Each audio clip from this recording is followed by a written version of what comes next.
കോട്ടയത്തും വൻ തിരിച്ചുവരവാണ് UDF നടത്തിയത്. ജില്ലാ പഞ്ചായത്ത് തിരിച്ചുപിടിച്ചു.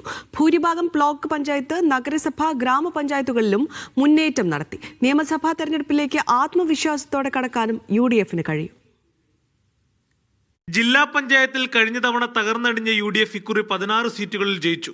14 സീറ്റുകൾ കോൺഗ്രസും 2 സീറ്റുകൾ കേരള കോൺഗ്രസും നേടി. ബ്ലോക്ക് പഞ്ചായത്തുകളിൽ കഴിഞ്ഞ തവണ ഒരെണ്ണം മാത്രം ലഭിച്ച സ്ഥാനത്ത് 9 ബ്ലോക്ക് പഞ്ചായത്തുകളിൽ ഭരണം ഉറപ്പിച്ചു. LDF കേവലം 2 സീറ്റുകളിൽ ഒതുങ്ങി. നഗരസഭകളിൽ 6-ൽ 5ഇടത്തും UDF വെന്നിക്കുടി പാറിച്ചു. സ്വതന്ത്രർ പിന്തുണച്ചാൽ പാലാ നഗരസഭയും കൈയടക്കി സമ്പൂർണ്ണ ജയം UDF സ്വന്തമാക്കും. ഗ്രാമപഞ്ചായത്തുകളിൽ കഴിഞ്ഞ തവണ 19-ൽ ഒതുങ്ങിയ UDF ഇക്കുറി പിടിച്ചത് 44 സീറ്റ്. പുതുപ്പള്ളി ഉൾപ്പെടെയുള്ള പഞ്ചായത്തുകൾ തിരികെ പിടിച്ചത് UDFന് അഭിമാനമായി മാറി.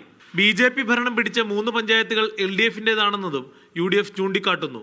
കേരള കോൺഗ്രസ് എമ്മിന്റെ പിന്തുണയില്ലാതെ UDFന് ജില്ലയിൽ ജയിക്കാനാവില്ലെന്ന വിമർശനങ്ങളുടെ മുനയൊടിക്കുവാനും UDFന് സാധിച്ചു. കോട്ടയത്തെ മിന്നും വിജയം അണികൾക്കിടയിൽ ഉണ്ടാക്കിയ ആത്മവിശ്വാസം UDF ക്യാമ്പിൽ ചെറുതല്ല. തദ്ദേശ തെരഞ്ഞെടുപ്പിലെ ഫലം നിയമസഭാ തെരഞ്ഞെടുപ്പിലും ഗുണമാകുമെന്നാണ് UDF ക്യാമ്പ് കരുതുന്നത്. ഒരു വാക്കുകൊണ്ടുപോലും ജോസ് കെ മാണിയെയും കൂട്ടരെയും ഇനി UDFലേക്ക് വിളിക്കേണ്ടെന്നാണ് അണികളുടെ പൊതുവികാരം. കോട്ടയത്തു നിന്നും ജോസി ബാബു, മീഡിയ 1.